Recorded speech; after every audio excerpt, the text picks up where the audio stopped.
Welcome to Illuminati Silver. We tell you the truth about silver.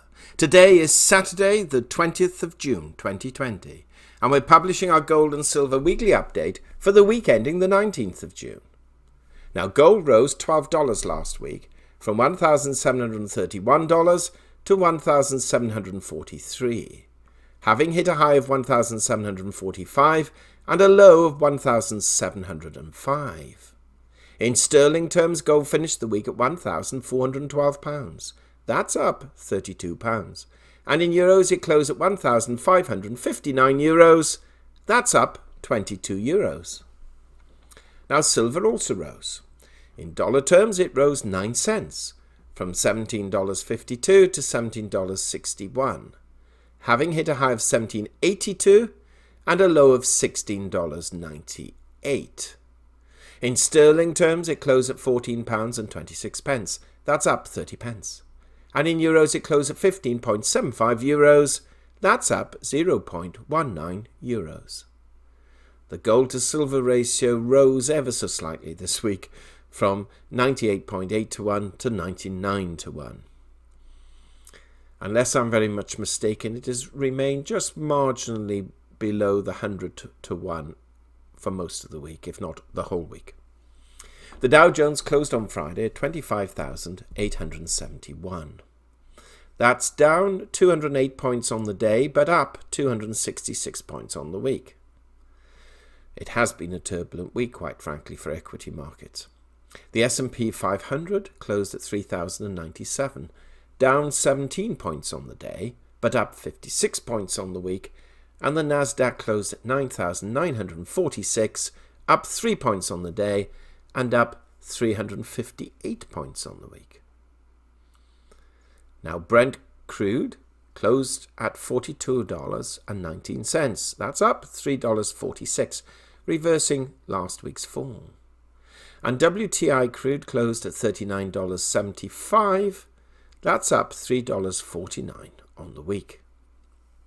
Now, the dollar index stands at 97.62, and that's up 0.31 points on the week. And you may recall some 2 weeks ago when it was at the 96 level, we did say we can expect it to edge up towards ultimately the 98 level. And this is what we are witnessing currently, and we shall see if this slight rise continues into next week.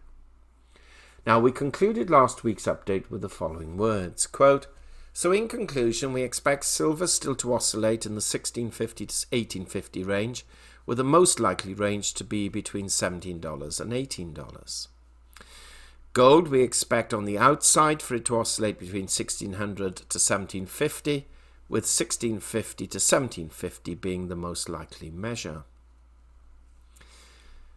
This may change depending on geopolitical issues and or what the FOMC announces on Wednesday. Otherwise, consolidation is the most likely recourse, which is essentially what happened last week. If anything, it was a pretty uneventful week as far as gold and silver were concerned. Now, we also produced last week a few videos highlighting how equity markets were continuing their rally, albeit in a tempered fashion. And we noticed from the viewership really the lack of excitement from our listeners when we report this. And this, to be frank, is an important point we wish to make. Quite often in the course of a week, there is a level of equilibrium, which, short of some unexpected or outrageous occurrences, equity, bond and commodity markets remain somewhat range-bound. Where there are changes, it's more at the edges rather than at the heart of their supply and demand curves.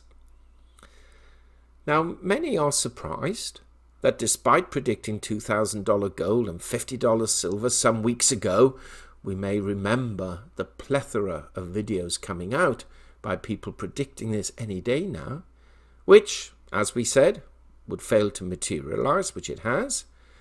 We've noticed now new videos from pumpers saying we're now going to go from $5,000 to $15,000 gold and $100 silver to $200 silver in the not too distant future.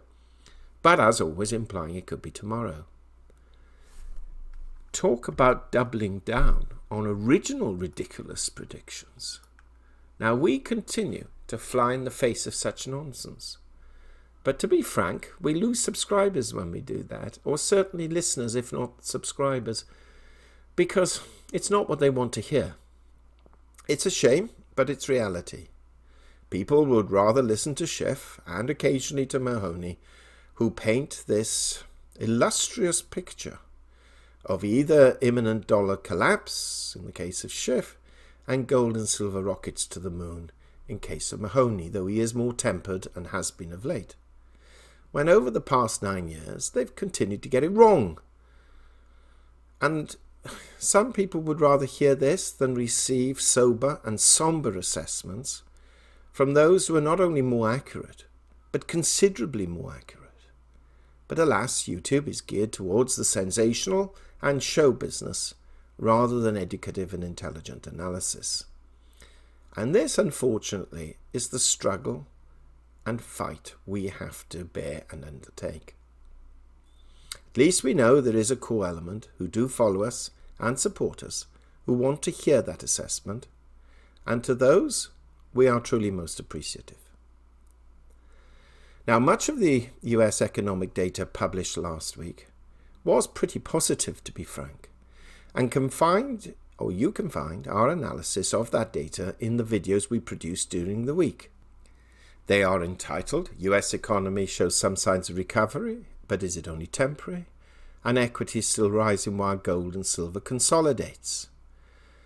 And also our most recent video highlighting that gold is still a strong medium-term perspective holding and purchase, and the reasons for it. And that video was entitled, World's Ultra Wealthy Are Now Going for Gold. And we've placed links in the description box below to these videos, just in case you haven't listened to them.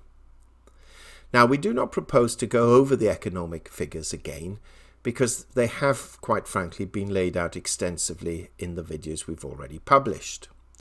So if we look towards the economic data being announced this coming week, on Monday, we have the Chicago Fed National Activity Index for May and existing home sales for May. On Tuesday, we have the Market Manufacturing Flash Index for June and the Market Services Flash Index for June, and new home sales for May. Wednesday, the FHFA Home Price Index for April. I think off the top of my head that's a year-on-year figure. And on Thursday, initial weekly jobless claims, GDP revision for Q1, durable goods orders and core capital goods orders and trading goods, all for May. And then on Friday, personal income for May, consumer spending for May, core inflation for May, and the Consumer Sentiment Index for June. So quite an intense week, with Tuesday, Thursday and Friday being perhaps the most important economic determinants. Now, with this in mind, let's now take a brief look at the technicals for gold and silver. Gold prices are currently testing the trendline resistance level close to $1,745. Support rests at the 10-day moving average of 1725 and the 50-day moving average of 1716. Short-term and medium-term momentum is either positive or turning positive, and both the fast stochastic and the MACD points to higher prices. Now, silver prices, though, having fallen to $17 and momentarily just below it, recovered, forming somewhat what technical analysts call a hammer. In fact, a significant or massive hammer, as some describe it. This is quite bullish, and we should not be surprised to see $18 again being tested. So once again, we're still more or less sticking with our trading ranges as mentioned at the start of this video.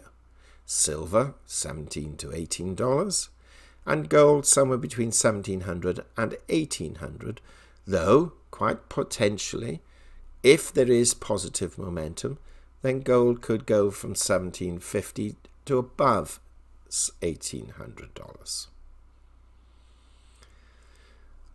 But one thing we're moderately confident of depending, of course, again what's announced, that perhaps the higher ends will be more tested this week than the lower ends.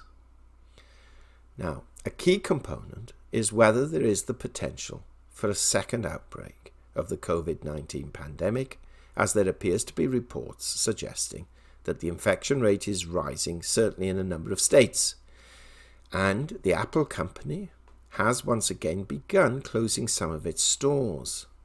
Now, if this is the case, and if it continues, then gold will be the main benefactor. And when silver eventually throws off the decline in industrial demand by increasing monetary demand, we shall see that start to rise in price too. So this coming week, we're looking again at these geopolitical events and trying to assess and quantify how they will actually affect gold and silver prices. If there is a growing fear that the pandemic is getting worse, once again, then we can see that benefiting precious metals, particularly gold. If, however, the fears are unsubstantiated and we see the infection rate either declining or a decline in the increase in the infection rate and the death rate not rising, then of course we can perhaps see more pressure on precious metals and a bit of a boost for equities. Please also do not forget that we are awaiting at some stage President Trump to announce an additional stimulus package for infrastructure development. And whilst we're not certain that will happen this week, we are told it's very close. So watch out for that.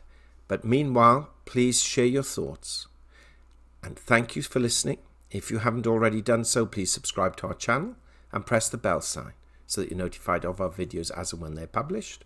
2 days ago, we updated our Richard and Greg channel and plan to do so again either tomorrow or Monday. So if you haven't subscribed to that one, we'd appreciate that too. We trust and hope you have an enjoyable and safe weekend, and of course, a prosperous week ahead in these rather turbulent times. We hope you have found this video interesting and informative, and if so, please give it a thumbs up and share it on social media. Please ensure that you have subscribed to our channel and press the bell sign so that you are notified of any future videos. Also, kindly visit our website at illuminatisilver.com, and if you haven't already done so, please subscribe either as a free or paying member for regular email updates and offers. Disclaimer: Illuminati Silver owners come from a background of banking, international wealth management and economics. Having now retired from these worlds, we are not qualified to give investment advice. Therefore, this and other productions must not be deemed to be giving such advice and merely represent the personal views of its owners.